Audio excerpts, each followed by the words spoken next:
కాకినాడ జిల్లా నూతన కలెక్టర్గా హరేంద్ర ప్రసాద్ బాధ్యతలను స్వీకరించారు. ప్రభుత్వం అమలు చేస్తున్న కార్యక్రమాలకు ప్రాధాన్యత కల్పిస్తానని కలెక్టర్ తెలిపారు.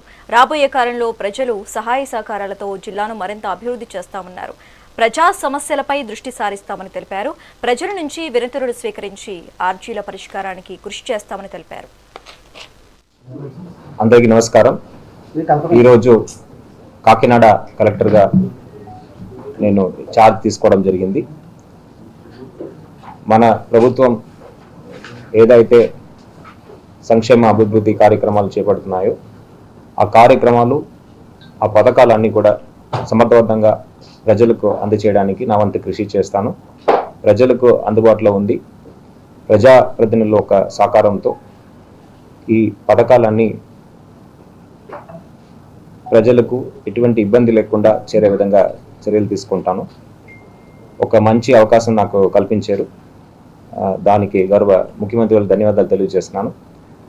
విశాఖ జిల్లా కలెక్టర్గా దాదాపు 21 నెలల పనిచేశాను. అక్కడ ఉన్న అనుభవంతో పాటు ఇక్కడ గ్రామీణ ప్రాంతాల్లో చేయాల్సిన డెవలప్మెంట్ గురించి కూడా ఆలోచించుకొని దానికి తగినట్టు జిల్లా యంత్రాంగంతో కలిసి పనిచేస్తామని మీ అందరికీ మీడియా మిత్రుల ద్వారా తెలియజేస్తున్నాను. అదేవిధంగా గౌరవ ఉప ముఖ్యమంత్రి వారు ఒక ఆదేశాల మేరకు ఎక్కడైతే పేదరికం ఉందో పేదరిక నిర్మూలన లక్ష్యంగా పెట్టుకొని ప్రభుత్వం అనుకుంటున్న స్వర్ణాంధ్ర సాధించే విధంగా దానికి కావాల్సిన పూర్తి సహకారం అందిస్తూ అందరికీ నమస్కారం.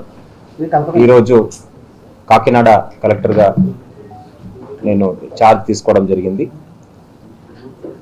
మన ప్రభుత్వం ఏదైతే